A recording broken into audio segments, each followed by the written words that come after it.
So, hi, and welcome to the next edition of The Promising Creative. And I'm here with the amazing Megan Morass. And I work with Megan, or have worked with Megan for a number of years and shared an office with yourself. And I wanted to get her story down because I always find, I'm not trying to blow smoke here, I always find Megan quite inspirational to me. And whenever I'm talking work with her or I'm discussing life in general, I always get a really good lift. And I don't even know how to explain that because I don't get that with many people. So That's really nice. I know, I've not said that to you before, I don't think. No, thank you. So I get that, and I was like, I wanted today to talk to you about your story and what you're about and the stuff that you've gone through. So I want to just go right back to the beginning because I want you to tell me where you're from and a little bit about your upbringing and where you grew up and what was that like. Okay, so I was born in Devon, which is the Holy Land to me. I would love to be there right now, but it's quite a long way from London. And when I was 6, my family went through a challenging time. My dad lost his job and my mum needed to move for work. And so we all up sticks and came to Norfolk to be closer to my grandmother, to provide childcare and for my mum to work. And then since then, my dad hasn't really had a job. So he is an inventor, very amazing brain. But I always think there's a very fine line between absolute genius and falling off on the eccentric side of the line. And my dad is brilliant, but has always struggled to kind of consistently work. And I think that he had a huge impact on my trajectory and my life. My mother is and was the sole breadwinner. And because of that, she worked a lot and I didn't really see her that much. So from the age of 6, right through my teenage years, my grandmother was a huge part of my life. She turned 100 last year. That's amazing. It's pretty amazing. It's actually, I know that you've recently gone through this with your family, but it's very distressing seeing someone age. It's not a very nice thing. And she's in that place now where she's not really here anymore. And that's been particularly hard for my mum and me and, you know, the whole family. Anyway, so we moved to Norfolk. It was really tough. You know, our kind of main narrative in our household was this kind of scarcity and fear of money, whether we'd have enough to pay the rent, or buy Christmas presents or do cycling proficiency or have food, you know, that it was on my mind from a really, really young age. And we moved around quite a lot until we settled near my grandmother. And then I guess the other things to note was I didn't go to school until quite late. And my dad, he was a teacher originally and he came up with these amazing inventions, and on the side, he kind of taught me a little bit. And so when I went into kind of traditional school, I found it really difficult because I didn't have any friends my age and I was used to hanging out with adults and I spoke differently and my writing was different. And I didn't understand that you had to kind of do what these adults were telling you to do. I wasn't spoken to in the same way that I was at home. You know, it wasn't, Megan, what do you think? You have an opinion on this. It was very much being dictated to. I found that so difficult. And then, that was kind of up until my primary years. And then I went into high school and it was horrific. I got really badly bullied, I think mainly because I was a bit different. It was awful, actually. Really bad bullying, head in toilet, really awful bullying. How did you cope with that when you were like being bullied? To be honest, I just kind of went away in my head.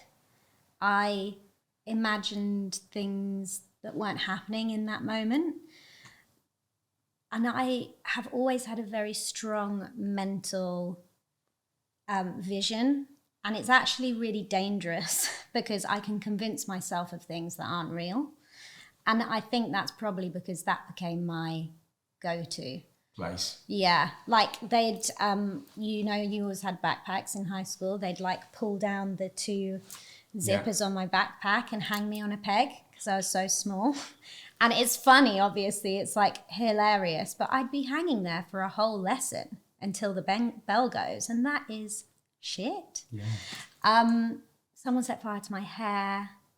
Head in the toilet, like stealing lunch. It was savage. And because my mum wasn't really at home that much because she was working so hard, my dad, I think, has suffered from depression for a really long time, undiagnosed, and kind of was around but wasn't emotionally available. And my grandma was in her 70s. Like, there was kind of no one to talk to about it. So I just kind of dealt with it myself, compartmentalized, and you zoned out. And I wish I hadn't, because it has caused so many problems for me Since then. Yeah. So going back to, that's a lot in the one sentence. So it's not one sentence. Well, not one sentence, but in one go. There's a lot of shit that happened to you from a really young age to where you got to it, and some of that, now you've said it, because I didn't know, makes a lot of sense with the way that you are now. Like so not having money, I just want to get to that bit first, right? So not having the money and not knowing what came next and how you were going to survive. When you left and you started to make money, you must have had a different type of drive.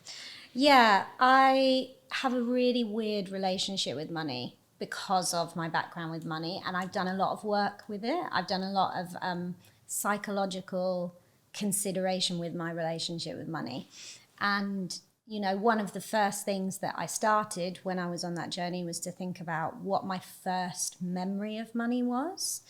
And it was a pre-Christmas moment. I must have been 7 or 8, and I was being a nosy little kid looking for Christmas presents. And I found a Polly Pocket, which is all I wanted in the whole world. I mean, God, they're so good. And my mum found that I found it, and she had such a visceral reaction. She cried, she was so angry.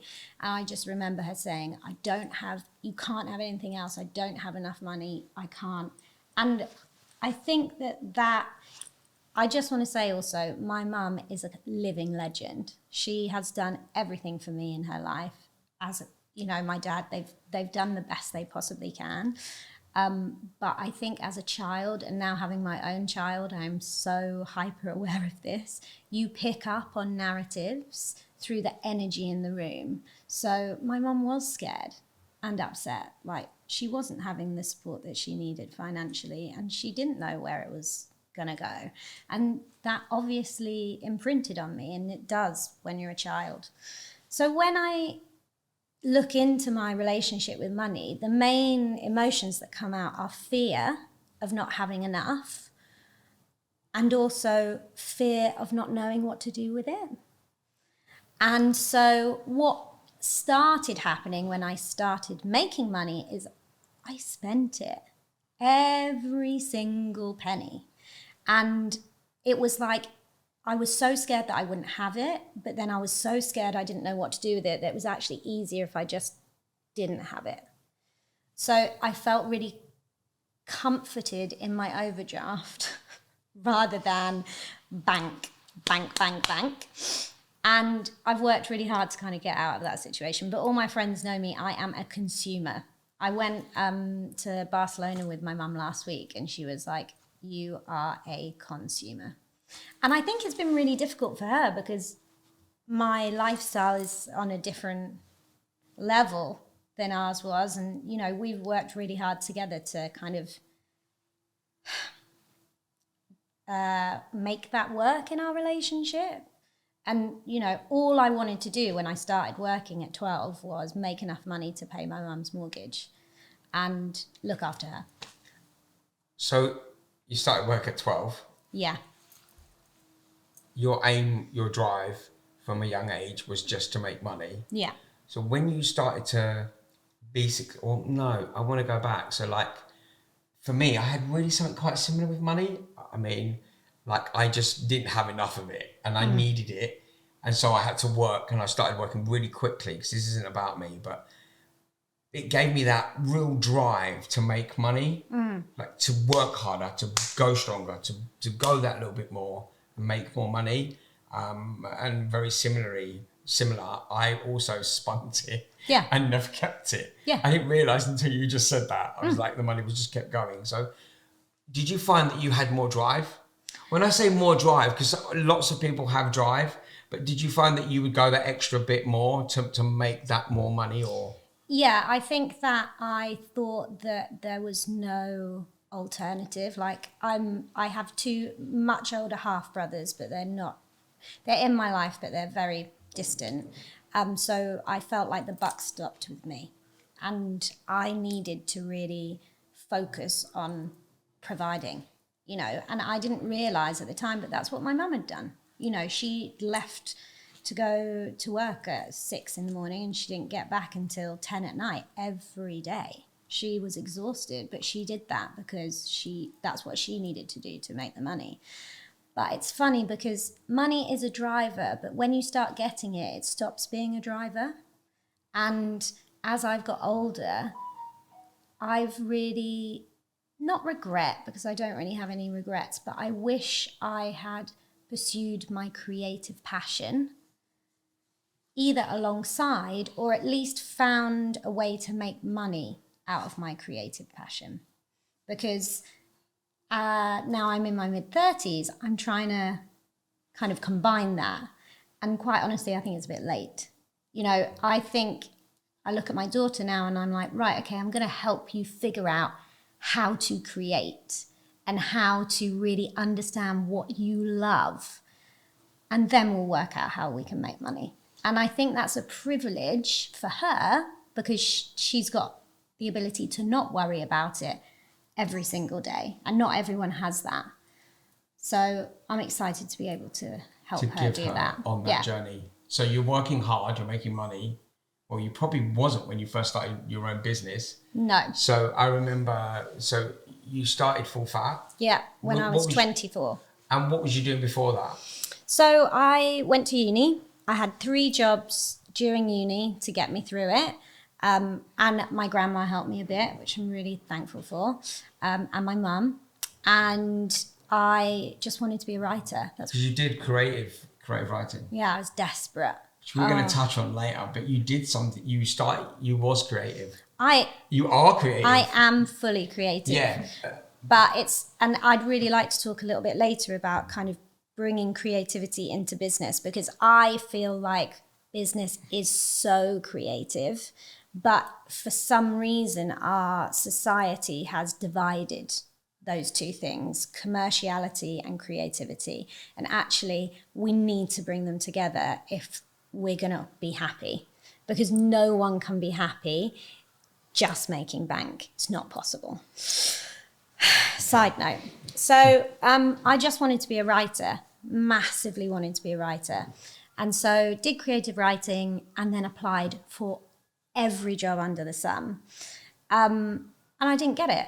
Also, it's important to note that my high school teacher was like, no, not high school, sixth form teacher said, you're never going to be able to write. You're never going to do that.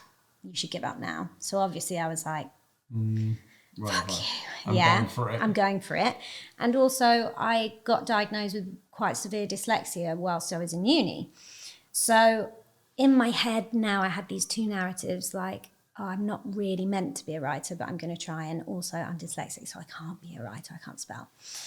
Anyway, I applied anyway, and I didn't get anything.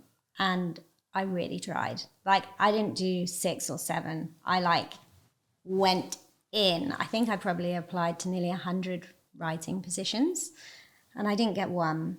And then finally, my friend Amy was working in Shoreditch, and she was like, there's this really cool little agency, maybe go do PR, and then you can segue, you can move into writing. And so I was like, okay. So I did an internship for like 3 weeks. I was living on Brick Lane with 2 other girls in 1 bedroom, which is fucking hilarious. It was unpaid. It was a nightmare. I was doing the internship in the day and then I was going to my pub job at night. So I was getting like, I'd finish at 4 a.m. and then have to be in by 8:30. So I was surviving on minimal sleep, but it was a vibe. I was working hard. I was doing well. And then I got a job. In PR? In the same company. Okay. And then, so you started learning that craft, because it's a craft. It is, yeah. And you didn't have to do your night job, but you were still doing it? Oh, no, still doing it. Because you wanted the money? Yeah, my first salary was $14,000 a year. Okay. So you're doing both jobs? Oh, yeah. Learning a craft? Yeah. And then at some point you thought, I can do this by myself? Well, yeah, that's true. Right. Well, first I met Ella. Yeah. She was a big deal. That's my business partner. We love you. Hi, Ella. We love you, Ella. We love you, Ella. We love you. Yeah. But background context, cute. Background context. It was 2012 and we'd gone through like the 2008 financial crisis. That's the year I graduated. Yay. And we'd kind of got back on our feet. And then 2012, there was another massive financial blip. Not to the same level, but it was a bit of a shit show. The agency we were both working on, people kept coming out of the meeting room crying. We're like, redundancies are happening. This is bad. And we were on the music team together, Ella and I and 2 other people. And the whole team decided that we were going to just jump ship and work from Ella's kitchen and take our client with us. Our first client was Parklife Festival, which is the festival run by the Warehouse Project. And yeah, that's what we did. So originally Full Fat was 4 people. And I think that's when I met you. There was 4 still. Yeah, that is when you met me. Yeah. And it was fun. It was, you know, I'm not going to lie. It was a complete shit show. We didn't know what we were doing. And we just had fun and did the work and did great work, and enjoyed it and went to the parties, went to the festivals. Like, it was great. It was really, really good time. Did you, I guess so, when you're doing that and you're just living at the moment and going for it, you weren't really, was you thinking about money, or what was your association again with money? Because obviously this is an underlying thing that's running all the way through your life. Yeah, 100%. So I know that I've always been able to make money. When I was 12, I started my first business, not a limited company. I didn't quite get to that level, but I made greetings cards in Norfolk and I sold them round the local farm shops and I made good money. Like, I could go shopping. I went out, like, you know, it was decent. And I think at that point I realized that you can always make money if someone's willing to buy something. And, you know, I am very proud of my working in Nando's. I worked in Nando's for years and I made my way up the ranks. Like, you can always make money. And I say this to my husband all the time, and I genuinely think it. Like, ultimately, at the end of the day, if you need to make money, sell some of your shit. If you need to make money, go and get a job in a coffee shop. The only thing that will stop you doing that is pride. And I think at that moment, it was a huge risk. I remember talking to my mum and she was like, I'm really not sure you should do this. And I think what made me do the jump was, 1, I wasn't doing it alone. It's a big thing.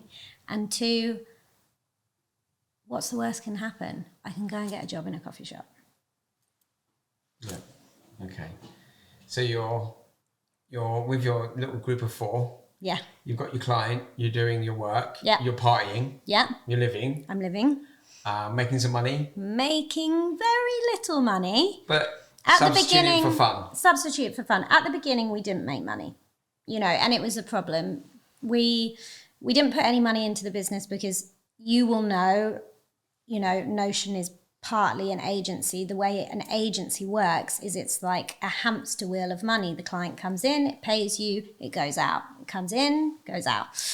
So you don't need any capital to start it, really. So the first, I think it was, I don't want to say a year, but it was something like that. We weren't getting paid. So, How are you surviving then? it was tough. I was doing this thing called moving venue. What does that mean? It was this silver service catering gig. And you did it on the week. I was working on the weekends. I was working in the evenings. So you've always done a second job to do what you had to do to survive. Yeah. And actually, that's been a bit of a challenge for me. I've always had a side hustle, and it is always a distraction. But I kind of need it. I know that sounds weird. I think it's probably like a trauma thing. Or like a plan B or a backup. It's like, no. I just have to have something in the bank in case shit hits the fan. And I still do that to this day, which is really bad, but it's something that happens. Can't fight it. Yeah. So you're doing this thing, you've got your side hustle, earning your money, off it goes, you keep going, and you start to win more clients. Yeah. What do you do to develop yourself while this is going on? Because obviously, it's really difficult because it's harder when you're a woman in this industry and business because people just are different. Mm-hmm. It's weird. People just act different. Yeah. It's better now. Well, I don't know because I'm not a woman. It's better than it was. I feel like it's better. Yeah. It's better than it was, but it's still pretty shocking. So what's when people are being like that, what do you... How do I deal with sexism in the industry? Oh, yeah, people just being general bellends. He's being a bellend. I don't understand why. He's a bellend, but what do you do? Because it's continuous, doesn't stop. No. And I think, quite honestly, if I reflect back, bear in mind I've been doing this now for nearly 12 years. I have a belief in myself that I didn't have on year one. A confidence. Yeah, 100%. And, we had clients all the time that wouldn't be willing to talk to me or Ella and, had to speak to the man of the business. And also it was quite,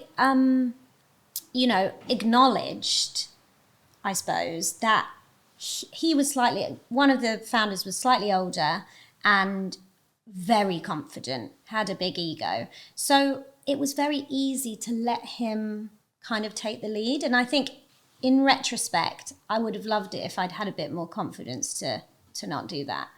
But I mean, how I deal with it now is just, I don't deal with it. If you're like that, I'm not working with you, and I think it's funny because it might be a stupid approach because essentially, you can get into the layers of power, but essentially the further up the food chain the woman gets, the more money she gets, the more power she gets, the more capable she is to change the system. But the system's broken because we're saying women can be mothers and wives and business owners and creatives, and it's just impossible. It's completely impossible. And I think... Why is that? Is it because the infrastructure's there not to help you, or Because there's 24 fucking hours in the day, Billy. What I'm saying is if you had a full-time nanny and you had this and you had all these things around you to help, would it be possible? Yeah, of course. Is it possible? Of course it's possible. And I have friends and I know people that have those amazing things. And, I don't want to criticize that choice because I think it's a wonderful choice that they're forging away and showing their children that they are really powerful people. But I know, and I suffer from this, the guilt is real. You have this tiny little human being that you really want to provide the world for. You want to provide them creative possibility, financial security, joy, constant, and you want to have a relationship with them. And to have all those outcomes and have a business and fulfill your own passion and desire and need and drive is really hard. And I genuinely feel like millennial mums, of which I am one, have been missold a dream of you can have it all, because it is so hard. It is so hard to do it. You get burnout, you get exhausted. In the home, it's just the way it is. The woman, the mother is just needed a bit more, you know? I would actually say it's not in my home. For some reason, my daughter just is totally obsessed with Ross and couldn't give a shit about me. No, I'm joking. Well, actually, I'm not really joking. But, you know, it's by proxy. You end up doing a bit more domestic chores. You end up being a little bit more involved in the baby. And ultimately, you hold the baby for 9 months. You feed it. You know, it is different. Yeah, you're more naturally attached. Yeah, it's really different. So, you know, I'm a bit conflicted because I believe in women so much and I don't want to take that feeling of you can have it all, but I don't think you can have it all at once, you know? And if you do want to have it all at once, you have to make some choices and they're tough choices. Okay, I understand. So you don't deal with bad ends, basically. Not anymore. And you're trying to be a lot of things to a lot of people. Yeah. And I think that is a mother. Yeah. And my family nucleus, I guess, I didn't see my dad that much because he was always working. Yeah. And that my relationship only developed with him when everything got a bit older and years went past, and then we developed a relationship because he wasn't working all the time and I could see him. But isn't that so hard also for a man in the home?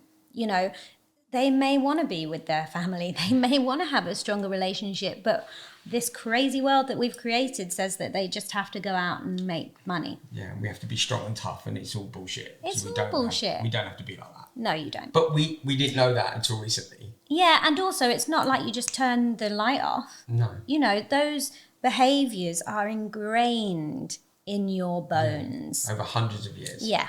So it's tough, but in terms of dealing with difficult human beings in work, I think that Ella and I, we now run the business together. We have an amazing partner called Paul, and the three of us just have such a good support network that if we do encounter someone that's being rude, sexist, racist, whatever it may be, then we all know that we've got each other's back.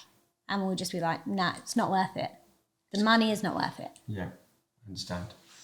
So fast forward quickly, because I know there's a lot for us to catch up on. So you've now developed the business. Yeah. It's now doing well. You've developed yourself. Yes. Because you're not that person that was 24, that was just kind of living hand to mouth. But you've had to grow and become who you are today. Don't you think that's like the fundamental of being an entrepreneur? Yeah, like you are not the person that I met. Am I not? That you're not the same person that I met when I first met you. You're still the same person. Yeah. You're still you. Yeah.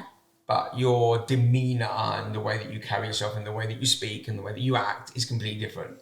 Really interesting. And I noticed that because I've seen you. Yeah, you've which been is around what I go for a bit. What I go back to where I say when I speak to you, how I feel, how you make me feel when I'm talking to you about work. So what has happened, or what are because I don't want to go too deep into it because we could be forever. Like, what are the key things that have happened? Could you narrow them down? Could you say, like, these are the things that really changed me and inspired me to be the person that I am today? Because obviously you've grown and developed who you are. Yeah. I think that there's a much more kind of common narrative now that entrepreneurs and people that run businesses need to really do a lot of self-care, mental self-care. But when Ella and I started, that wasn't really a conversation. Or a thing. No, or a thing. Like burnout didn't exist. And I think probably the most fundamental kind of business and personal moment that happened is 2 of the founders left the business. Ella and I were left. It was a really bad leaving, and we went through some real legal challenges, and the business was on the brink. You know, and that wasn't that close to the start. We were about 4 years in, and it was really difficult. Not necessarily because the fear of the business collapsing, but more the broken relationships with those people. That was very tough. And that really made me spiral, quite honestly. And I got diagnosed with depression, and I had suicidal thoughts, and there was an incident in December in 2019 where I just crossed Charing Cross Road and I got hit. And, you know, in that moment, I was on the floor and I saw Ross and I realised that I didn't want to leave him. And that was the defining moment for me where I was like, okay, I need to sort this out. And I think up until that point, my whole narrative, what I'd explained to you at the beginning was, I just have to provide. I'm independent. I don't need help. I can sort this out. I can get it done. And I couldn't. You know, I was really broken. I was having panic attacks before I went to work. I was crying in the office.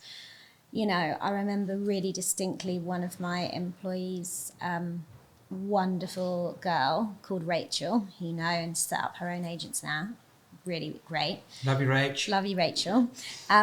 She came into the meeting room and said, I can't, something now hilarious about her team, but at the moment I couldn't deal with it. She was saying how they were annoying her or something. And I just started crying in front of her. And, you know, that is crazy to see your boss crying. And it was just because everything was too much. It was too much. I couldn't cope. So I went on medication. I went to see the doctor. And I've been in therapy ever since and on medication. And I don't know if I can see a place when I come off that. I don't know how I feel about that, but there we go. So that was the defining moment for me in my business and my personal life, where I realized that in order to survive, like literally physically survive, but also for the business to survive, I had to get some help. And I had to have some support with my mental health. And so that's what I did. And now probably the most important thing to me is having therapy every week. And also I've tried loads of stuff, business coaching, like money psychology, talking therapy, CBT. I've done like crazy, I actually haven't gone and taken frog venom or ayahuasca, but it is on the bucket list. But I've done like crazy meditation weekends, and like I went to like a vagina healing workshop. Like I will try anything now. To help. Yeah, to help, but also to progress, because what I've realised is that I look at my P&L or I look at my business and I think, right, Ella, Paul, like, let's come together. How can we make it better? How can we hack it? How can we make it quicker, more productive, more an environment for people that they want to hang out in more? How can we do something that's really progressive for the industry? What can we do? But I wasn't doing any of that to myself. So how can I expect myself to keep up? And also, how can I expect myself to be the best self I can possibly be if I'm not trying to hack it? If I'm not trying to think, wow, I need to improve this particular area. Just like you go to the gym, you have to go and work your brain out. Like you have to. You cannot rely on dreams to work your psyche out. There's not enough sleep. So the biggest thing has been looking inside and giving lots of self-care. Yes. That's what you've been doing the most of. Yeah. And that's springboarded into literally taking on any task that will make you feel better. And once you are better, or once you're feeling better, because it's always a journey, you can go up and down like a yo-yo, but you're then applying those tools to your job. Yeah, absolutely. But also, I think that's what has driven the business's focus on emotionals and human behavior. So we're obviously a creative comms agency. We specialize in creating stories. And obviously stories, that's why I'm here today. That's why you're doing this. Stories are so powerful. And I don't think that the advertising agency or the marketing agency, in fact, I know, we don't really think about the impact of those stories other than the action that it's making the consumer have. So are you going to buy this McDonald's? Are you going to buy this Comme des Garçons? Are you going to buy? Whereas what we're doing as an agency is thinking about the long-term impact. So we're thinking, okay, we're going to do a campaign, but we're going to track how it makes you feel. And we're not looking for immediate impulse. We're looking for long-term happiness. And so we've created this cultural resonance index, which basically means we can put all our campaigns through this index, and it tells us the emotions they're going to produce, how much they're going to make people happy. And it's probably one of the things I'm most proud of, but I don't think any of that would have happened. And, you know, Ella and Paul and I wouldn't have kind of come on that journey together if we hadn't suffered or been on our own mental health journey. It just wouldn't have happened. That's amazing. Yeah. So basically you've looked in and you've now tried to push that out. Yeah. In everything you do. Yeah. And so I'm conscious of time, but I want to peel back now to the creative side. So you did your creative writing. That is creative, by the way. It is, completely. Because you've got to be creative in order to make it happen. My Didn't dad, even think about it. Yeah, my dad always used to say to me, because I was really bad at school, like it was a struggle to get through the exams. I barely passed anything. And, you know, people would always say, oh, you know, you're not clever enough. And he's like, you are so creatively intelligent. And quite honestly, like I didn't realize what he meant until the last 5 years. Because creativity is about expression of thought. Like that is literally what it is. And if you choose to do that through a business, that's still really creative. Yes, of course, you need the efficiencies and the systems to make it worthwhile, but ultimately at the heart of every good business is a story. It's a creative, it's an idea. Yeah. You know, and it really frustrates me how creativity is put into these really clear guardrails. It's like, I'm a digital media person, I'm a actor, I'm a musician, creativity is like blood. It flows in all of us. And I think that I have only just been able to really enjoy the creativity in my business instead of trying to separate them and be creative on my own terms, on my own time. And I don't need to be, because I'm creative every day. When you work, in the way that you put it all together. Yeah. And how do you put that into your team? How do you get your team to be creative? How do you Oh, it's funny you should say this. I am literally like the brainstorm and creative, like, I don't know what you want to call me, but I'm sure everyone in my business hates me when I'm like, guys, it's time for a brainstorm. They're like, oh my God, what are we going to be doing now? But, you know, a big part of being creative is like getting, I can't remember if it's the left or the right side of your brain, but basically getting the other side of your brain that you don't use to like type and write an email to wake up and connecting it to that side, to the typing side of the brain. Like, so whenever we start a brainstorm and we want to access our creativity in the business, we'll do something that is not related to what the job is. So we might go for a walk, we might do role plays. Everyone hates it when I'm like, right, okay, we're going to do role plays. We might do charades. One that I absolutely love doing is printing loads of dots on the wall and getting people to draw stuff on the dots. And we have a rule where in our brainstorms, there's no phones, there's no laptops. Like, it's just brains. And it's funny. Again, this is something that I've learned as I've got older, but you have to access your creativity. And a book that really helped me with that is Big Creative by Elizabeth Gilbert. She talks about all the different modes of accessing your creative side. And, you know, some people are gifted in the sense that they just wake up and it comes to them. There's a quote in that book where she talks about a poet and the poem just comes to this person, and that's phenomenal. But I need a bit more structure to access my creativity, and that's what I provide in the business. I provide a structure for people to go into their creative thought. And in order to do that, you need to get them away from doing what they're normally doing, create a really safe environment. There's loads of different techniques like, you know, imagine if you were Elon Musk, what would he do? there's loads of things where you get random pictures and just say, what does this make you think of? Creativity is not the way we'd love it to be, A to B. It's like a wrangly, all over the place line.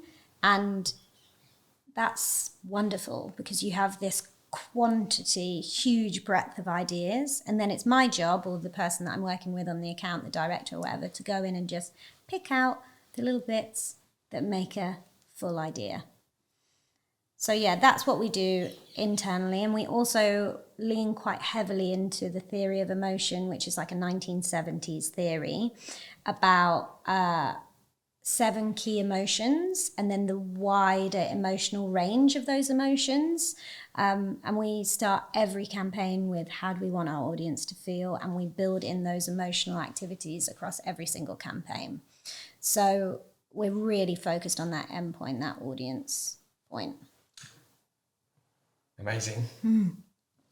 I guess I want to now sort of kind of touch on where you want to go now. Yeah. You, not your job, or where does Megan see herself now going?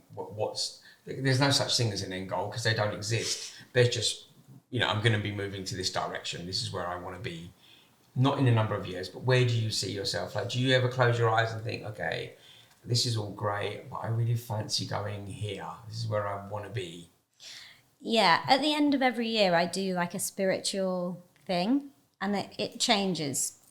And last year, I went to see a psychic, and she was great. I really enjoyed our session. It was really weird. She didn't look at me through the whole thing, which I found very awkward.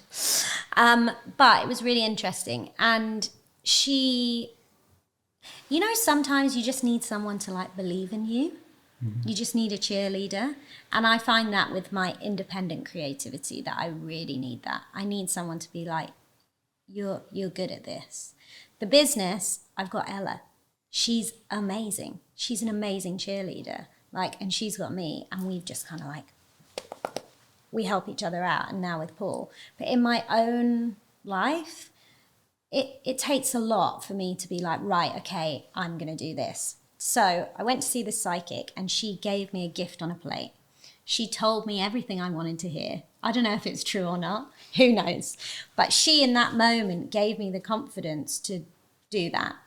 So it's twofold, really, my future.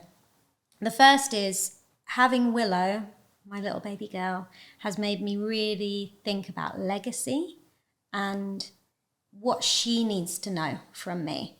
And she needs to know 2 things. She needs to know that through my work, I've made a positive impact, and I've tried to make a positive impact.